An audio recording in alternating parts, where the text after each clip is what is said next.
Okay, a couple of you said you weren't ready to move on from chapter 10 yet because you wanted to make sure you completely understood the role of intermolecular forces with phase changes in this unit. So I just wanted to highlight a couple things. If you turn to page 326 in your textbook, okay, I'm gonna pull it up over here. Okay, you can see a graph at the bottom where it's looking at the actual vapor pressure of the three different things, and it also tells us the boiling point. What I want to focus on right now is the boiling point. So if you take a look, diethyl ether has a boiling point of 34.6 degrees Celsius. So it boils at a very, very low temperature. Okay. Ethanol boils at 78.5 degrees Celsius, and obviously we know water boils at 100 degrees Celsius. So if these are all liquids, what and why do they boil at different temperatures? Okay, why doesn't everything, all liquids, just boil at 100 degrees Celsius? Okay, most of you have probably tried to make hot chocolate with real milk on the stove, and you got to boil it, and you realize how quickly that milk will boil. Okay, unfortunately, that's not true for water. Put the same amount of water in, and it takes forever. Okay, that all leads back to the intermolecular forces. Remember, intermolecular forces are things that hold you together. But we can't figure out intermolecular forces unless we actually look at our Lewis structures. Now, technically, you should know how to draw Lewis structures. You don't need to draw these two. They are not ones we would have done in class. Okay, so all I did was Google, what does it look like? What does it look like? Okay, with diethyl ether, you can look at this, and hopefully you can look at the structure, even if you had to Google it, and tell me that is non-polar. Remember, if we're playing tug of war, okay, so all of this is playing tug of war on the oxygen. Oxygen's the center atom against all of this. Well, look, they're the same exact thing. Okay, so there's going to be no winner. No winner is non-polar. Okay, so that's the first thing we remember from looking at this. So we have non-polar. Okay, and that means if it's non-polar, it only has London dispersion force. Okay, which is the weakest of all the forces. Okay, well, if you have weak forces holding you together, it's going to be easy to make you change. Okay, it's going to be easy for me as one molecule to let you go, let you escape into the gas phase. That is what's happening here. Okay, so these liquid molecules, remember, liquids like to hold on to each other, so they're holding on to each other. But since they have weak intermolecular forces, you only need to put in a little bit of energy, only 34.6 degrees Celsius worth of energy, in order for those molecules to be like, yeah, never mind, see you later. And they let go of their one buddy, and their one buddy then flies away as a gas. Okay, come back over here to ethanol. Ethanol's a little bit complicated. It's not one we normally would have talked about, because if you look over here, it has a non-polar side, and over here it has a polar side. Okay, so it actually has two different sides, which is really weird. So it has both polar and non-polar, which means it has, and as you can see here, this little part has hydrogen bonding. So it has polar and non-polar, so it's not just strictly polar. And it has LDF, dipole, and hydrogen bonding. However, that's not throughout the whole entire molecule, so you don't get the strength of hydrogen bonding throughout the whole entire molecule. Okay, so this molecule is stronger. It can hold on for longer. I got you, buddy. Don't let go. Don't let go. Don't let go. Don't let go. We reached enough energy to get us to 78.5 degrees Celsius. That's too much energy. We can't hold on to you anymore. See you later. Goodbye. Okay, kind of like your friend hanging over the side of the cliff and you're trying to hold on to them. There might come a point where you can either win and keep holding on to them, or unfortunately you would lose. And hopefully the little cliff is only 1 foot and they can just put their foot down. Okay, we have water. Okay, Water, obviously, you should be able to look at this and tell me that the lone pair of electrons do not have the same energy to pull on the oxygen as the hydrogens. So therefore, water is polar. And we know water has all three intermolecular forces because of this hydrogen bond. Remember, hydrogen bond is when hydrogen is bonded with the top three electronegativities. So hydrogen to nitrogen, hydrogen to oxygen, hydrogen to fluorine. Okay, if hydrogen has a line to any of those, doesn't matter, single bond, double bond, triple bond, then you automatically know it's got hydrogen bonding, as long as it's polar. Okay, and then we have all three intermolecular forces, LDF, dipole-dipole, and hydrogen bonding. Well, those three intermolecular forces are throughout the whole entire molecule. Up here was only on half. Hydrogen bonding's over here, and this is just LDF on this whole side.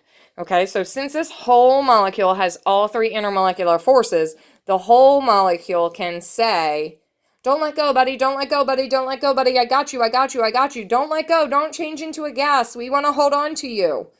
All the way up until we have enough energy into that liquid to actually equal 100 degrees Celsius. At which time the water molecules, the amount of energy is stronger than the intermolecular forces. And the water molecules are like, oh, see you later, buddy. We're going to miss you, as the molecule floats off to a gas. Okay. Up here, we got the same thing. Okay, so up here, this is a polar substance, acetone. Okay, these are alcohols. Ethanol alcohol. Okay, and water. Okay, well, we just looked at ethanol. We saw that it had a polar and nonpolar side. Acetone, notice it doesn't have hydrogen bonding. So even though it's polar, it doesn't have hydrogen bonding. Okay, in this chart, we're looking at how fast things evaporate. Again, evaporate, we're turning from the liquid to a gas. Okay, so acetone, since it doesn't have hydrogen bonding, if you were to pour some acetone, and some of you ladies might have acetone in your house, and guys, your moms might have it, because it's in nail polish remover. Okay, so you could actually do this at home. Pour a little acetone on the counter, and you'll see that it literally disappears very fast. You do not have to wipe it up. It'll just evaporate. However, put the same amount of water on your counter and don't wipe it up, and it's going to be there for a while. Somebody's not going to be happy. Why? Because it has stronger intermolecular forces. The water molecules inside the intermolecular forces, since they're stronger for a longer amount of time, can say, don't leave me, don't leave me, don't leave me, stay with me, stay a liquid, until it gains enough energy from its surroundings to cause one of the molecules to then go ahead and evaporate. Okay, I'm also going to share with you guys this document too. Okay, it just goes through and talks about stronger intermolecular forces. So if you have stronger intermolecular forces, you're going to need more energy. Remember, energy equals temperature. You're going to need more energy for something to melt, and therefore you also need more energy for it to boil. You're changing phase. If you're changing phase, you're going to need more energy if you have stronger intermolecular forces. Okay, this one, lower vapor pressure. Remember, that's just the gas that accumulates on top of the liquid when it's boiling. Okay, well, if it's harder to boil up here, then it's also going to have lower vapor pressure just because, well, it's harder to make it boil. Okay, we don't have to worry about higher enthalpy of vaporization. Again, that just means it needs more heat in order to vaporize. Okay, that's all energy means. Higher viscosity. They want to stick together. Okay, these things don't want to pull apart. Think about when we dropped when you dropped water droplets on pennies when you were younger. Okay, if you had me for bio, we did it in bio. Okay, they want to stick together. They do not want to let go of each other. So in this case, same thing with viscosity. Okay, that also creates the highest surface tension. Okay, the water molecules don't want to be broken up. They don't want anything to get in between one water molecule and another, not even that little itty bitty skeeter bug that's trying to get across the water. Okay, and obviously if you have weak intermolecular forces, then that means all of this stuff is going to be weak. My concern is that you forgot how to use Lewis structures for polarity and intermolecular forces. So if that's the case, we need to go back to chapter 6 and 7. So you need to reach out to me and say, hey, I totally forgot Lewis structures, polarity, and intermolecular forces. Okay. We had a huge chart. Let me see if I can pull it up real quick. We had a huge chart that we did in class where we went through and we did a whole bunch of intermolecular forces. Let me see if I can get us to the right spot. Come on. My computer's being a little bit slow today. Hopefully that doesn't mean we're going to have problems.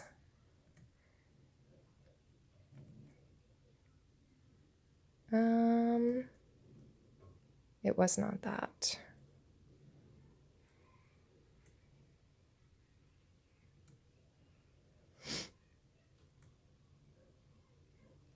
I'm still here, just trying to find it. I guess I probably should have had that loaded first.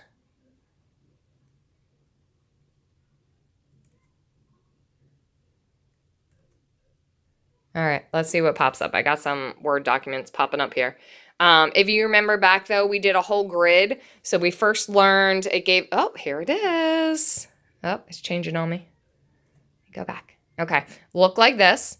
Okay, where we worked ourselves through. So the first thing we learned in covalent bonds was how to actually name the formulas. After that, we learned how to do, this was our Lewis structure. Okay, and then we had our Vesper shape. Is it AB? That's going to be linear. Is it AB3? Well, that means it's trigonal planar or trigonal pyramidal. Okay, and then we looked at polarity and we looked at intermolecular forces. Okay, so if it's the whole idea that it's not really the states of matter portion, it's not really the chapter 10 stuff, it's, I don't know if something's polar or nonpolar, and I have no idea what the intermolecular forces are. Okay, then chapter 6 and 7 is what you're going to want to go back to. Specifically, if you can find this worksheet, that would probably be the biggest amount of help to you. Okay, if you need more practice on this, let me know. I'm going to post some practice just on this kind of stuff from the textbook that I think would be helpful for you guys to practice since you already did the weekly worksheet. All right, hope that helps. Have a great day, guys. Miss you.